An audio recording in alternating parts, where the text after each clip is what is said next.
क्या सलमान खान की legal team ने जल्दबाजी में ऐसा दांव खेल दिया है जो अब उन्हीं पर भारी पड़ सकता है? क्या एक फिल्म के पोस्टर ने बॉलीवुड के सबसे बड़े सुपरस्टार और एक प्रोड्यूसर के बीच ऐसी जंग छेड़ दी है जो अब कोर्ट से लेकर सोशल मीडिया तक पहुंच चुकी है?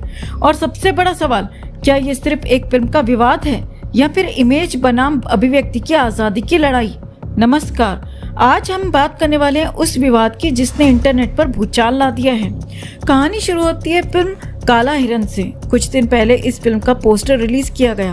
पोस्टर आते ही सोशल मीडिया पर लोगों ने इसे सीधे सीधे सलमान खान के चर्चित काला हिरन केस से जोड़ना शुरू कर दिया। पोस्टर वायरल हुआ, बहस शुरू हुई और देखते ही देखते मामला सलमान खान की लीगल टीम तक पहुंच गया। फिर आया पहला बड़ा ट्विस्ट। सलमान खान की तरफ से फिल्म के निर्माता अमित जानी को लीगल नोटिस भेजा गया। नोटिस में मांग की गई कि फिल्म से जुड़ा प्रमोशन कंटेंट हटाया जाए, ट्रेलर रिलीज रोका जाए और फिल्म पर भी रोक लगाई जाए। सलमान की टीम का कहना था कि ये फिल्म उनकी छवि को नुकसान पहुंचा सकती है और चूंकि मामला अदालत में विचाराधीन है, इसीलिए इसका असर कानूनी प्रक्रिया पर भी पड़ सकता है। लेकिन इसके बाद जो हुआ उसने पूरे विवाद को एक नए स्तर पर पहुंचा दिया। अमित जानी सामने आए और उन्होंने सलमान खान की टीम के दावों को सीधे चुनौती दे डाली। उनका कहना था कि उन्होंने कहीं भी ये दावा नहीं किया कि ये सलमान खान की बायोपिक है। पोस्टर में न सलमान की तस्वीर है और न ही उनका नाम लिखा गया है। फिर आखिर किस आधार पर यह मान लिया गया कि फिल्म सलमान खान पर ही है? यहीं से कहानी और दिलचस्प हो जाती है। अमित जानी ने कहा कि काला हिरन केस कोई छिपी हुई बात नहीं है, ये एक सार्वजनिक कानूनी मामला है। उन्होंने याद दिलाया कि निचली अदालत सलमान खान को इस मामले में दोषी ठहरा चुकी थी और सजा भी सुना चुकी थी, जिसे सलमान खान ने जेल में काटा भी था। हालांकि बाद में उन्होंने ऊपरी अदालत में अपील की और फिलहाल जमानत पर बाहर हैं। यानी निर्माता का तर्क साफ था, अगर कोई मामला सार्वजनिक रिकॉर्ड का हिस्सा है तो उस पर फिल्म या कहानी बनाने के लिए आरोपी की अनुमति लेना जरूरी नहीं होता। अपनी बात को मजबूत करने के लिए अमित जानी ने आरुषि तलवार केस का उदाहरण भी दिया। उन्होंने कहा कि उस मामले पर भी फिल्में बनी थी, लेकिन किसी ने संबंधित लोगों से अनुमति नहीं ली थी। लेकिन असली विस्फोट अभी बाकी था। सोशल मीडिया पर अमित जानी का एक वीडियो सामने आया जिसमें वो कथित तौर पर सलमान खान द्वारा भेजे गए लीगल नोटिस को कैमरे के सामने फाड़ते नजर आए। बस फिर क्या था, वीडियो आग की तरह फैल गया। वीडियो में अमित जानी ने आरोप लगाया कि उन्हें लगातार धमकियां मिल रही हैं। उन्होंने दावा किया कि उन्हें जान से मारने तक की बातें कही जा रही हैं। इतना ही नहीं, उन्होंने कुछ संदेशों का जिक्र करते हुए ये भी कहा कि उनके ऊपर दबाव बनाने की कोशिश की जा रही है। हालांकि इन आरोपों की स्वतंत्र पुष्टि नहीं हुई है, लेकिन वीडियो के वायरल होते ही सोशल मीडिया दो हिस्सों में बंट गया।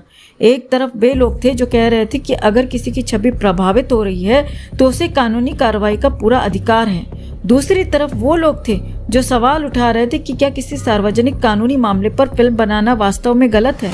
और तभी एंट्री होती है फिल्म के निर्देशक भरत श्री नेत की। उन्होंने भी खुलकर अपनी बात रखी। निर्देशक का कहना है कि फिल्म का उद्देश्य किसी को बदनाम करना नहीं, बल्कि एक कानूनी लड़ाई की कहानी दिखाना है। उनका दावा है कि फिल्म ये बताती है कि कानून के सामने कितना भी बड़ा व्यक्ति क्यों ना हो, न्यायिक प्रक्रिया अपना काम करती है। उन्होंने कहा कि अगर उनकी फिल्म के खिलाफ कोई कानूनी लड़ाई होती है तो उनकी टीम भी उसका सामना करने के लिए तैयार है। यहाँ तक कि जरूरत पड़ी तो मामला सुप्रीम कोर्ट तक भी ले जाया जाएगा। अब जरा इस पूरे विवाद की टाइमिंग पर गौर कीजिए। 20 तारीख को फिल्म का ट्रेलर रिलीज होना है। ट्रेलर रिलीज से ठीक पहले नोटिस आया। नोटिस के बाद निर्माता का वीडियो आया। वीडियो के बाद सोशल मीडिया में बहस छिड़ गई और अब हर गुजरते दिन के साथ फिल्म का नाम और ज्यादा चर्चा में आ रहा है। यही वजह है कि अब ये मामला सिर्फ एक फिल्म का नहीं रह गया है। ये बॉलीवुड कानून, अभिव्यक्ति की स्वतंत्रता और सेलिब्रिटीज इमेज मैनेजमेंट से जुड़ी बहस का रूप ले चुका है। सबसे दिलचस्प बात यह है कि अभी तक ये लड़ाई सिर्फ शुरुआत में है। आगे ट्रेलर आएगा, उस पर क्या प्रतिक्रिया होगी? क्या कोई नया कानूनी कदम उठाया जाएगा? क्या फिल्म रिलीज तक पहुंच पाएगी या फिर अदालत के किसी आदेश से इसकी राह रुक जाएगी? इन सभी सवालों के जवाब आने वाले दिनों में मिलेंगे। लेकिन फिलहाल इतना जरूर है कि काला हिरन का विवाद अब बॉलीवुड के सबसे चर्चित विवादों में शामिल हो चुका है। और अब आप हमें बताइए, क्या सार्वजनिक रिकॉर्ड में मौजूद किसी कानूनी मामले पर फिल्म बनाने के लिए संबंधित व्यक्ति की अनुमति जरूरी होनी चाहिए या फिर अभिव्यक्ति की स्वतंत्रता के तहत ऐसी फिल्में बिना अनुमति के भी बननी चाहिए? कमेंट में अपनी राय जरूर रखें और वीडियो को लाइक और शेयर कर अपना प्यार और सपोर्ट भी जरूर दिखाएं। क्या माधुरी दीक्षित ने आखिरकार ऐश्वर्या राय के बढ़े हुए वजन पर अपनी चुप्पी तोड़ दी है? क्या माधुरी ने वो कह दिया है जो सोशल मीडिया पर महीनों से लोग कहते आ रहे हैं? और क्या ऐश्वर्या राय को लेकर फिल्म इंडस्ट्री के अंदर भी अब बातें होने लगी हैं? रुकिए, क्योंकि जो खबर सामने आई है उसका सच शायद आपकी सोच से बिल्कुल अलग है। पिछले कुछ समय से ऐश्वर्या राय का नाम उनकी फिल्मों से ज्यादा उनके लुक्स को लेकर चर्चा में रहा है। खासकर कांस फिल्म फेस्टिवल के दौरान जब उनकी तस्वीरें वायरल हुई तो सोशल मीडिया पर एक बार फिर उनके वजन को लेकर बहस शुरू हो गई।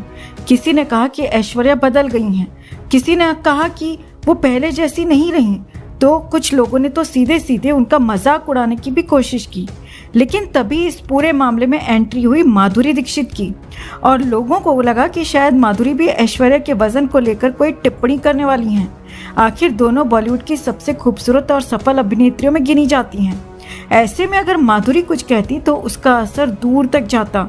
लेकिन यहाँ कहानी ने ऐसा मोड़ लिया जिसकी शायद किसी को उम्मीद नहीं थी। माधुरी दीक्षित ने वजन, फिगर और बॉडी इमेज को लेकर जो बात कही उसने पूरी बहस का रुख ही बदल दिया। माधुरी का कहना था कि किसी महिला का वजन उसकी सफलता, उसकी प्रतिभा या उसकी खूबसूरती को तय नहीं करता। अगर कोई महिला अपने जीवन में सफल है, आत्मविश्वासी है और अपने काम में शानदार है तो उसके शरीर का आकार चर्चा का विषय क्यों होना चाहिए। यानी जिस बयान को लेकर लोगों को लगा था कि शायद कोई तंज होगा, वो दरअसल एक मजबूत समर्थन बनकर सामने आया। और सच कहें तो ये बात ऐसे समय में आई है जब सोशल मीडिया पर परफेक्ट दिखने का दबाव पहले से कहीं ज्यादा बढ़ चुका है। फिल्म इंडस्ट्री में सालों तक एक्ट्रेसेस ने जीरो फिगर, फ्लैट टमी और परफेक्ट लुक्स के लिए क्या क्या नहीं किया, लेकिन अब तस्वीर बदलती नजर आ रही है। करीना कपूर से लेकर तापसी पन्नू तक कई अभिनेत्रियां खुलकर कह रही हैं कि हेल्थ ज्यादा जरूरी है, परफेक्शन नहीं। हाल ही में तापसी पन्नू ने भी माना है कि उन्होंने खुद फ्लैट टमी के लिए अपने शरीर को बहुत परेशान किया था, लेकिन बाद में उन्हें समझ आया कि शरीर में हर बदलाव कोई कमी नहीं होता। कई बार वही चीजें शरीर को स्वस्थ रखने के लिए जरूरी होती हैं। शायद यही वजह है कि आज ऐश्वर्या राय जैसी स्टार्स लाख आलोचनाओं के बावजूद अपने आत्मविश्वास के साथ रेड कारपेट पर चलती हैं और दुनिया को दिखाती हैं कि खूबसूरती सिर्फ एक नंबर या एक साइज का नाम नहीं है। लेकिन अब सवाल आपसे, क्या आपको लगता है कि सेलिब्रिटीज के वजन और उम्र को लेकर होने वाली चर्चा बिल्कुल बंद हो जानी चाहिए, या फिर जब कोई स्टार सार्वजनिक जीवन में है तो उसके लुक्स पर चर्चा होना स्वाभाविक है? अपनी राय कमेंट में जरूर बताइए और वीडियो को लाइक और शेयर कर अपना प्यार और सपोर्ट भी जरूर दिखाइए। एक वक्त था जब कांस फिल्म फेस्टिवल में ऐश्वर्या राय के आने का इंतजार सिर्फ इंडिया नहीं, पूरी दुनिया करती थी। फॉरेन मीडिया उन्हें देखकर खड़ा हो जाता था। हॉलीवुड सेलिब्रिटीज उनके साथ तस्वीर लेने के लिए एक्साइटेड दिखाई देते थे। लेकिन आज वही ऐश्वर्या राय सोशल मीडिया पर बॉडी शेमिंग का शिकार बन रही हैं। उनके चेहरे से लेकर उनकी वेस्ट तक डिस्कस की जा रही है। और सबसे शॉकिंग बात, इस बार उन्हें ट्रोल कोई रैंडम मीम पेज नहीं कर रहा था, बल्कि एक Padmashri winning senior journalist publicly उनका मजाक उड़ा रही थी।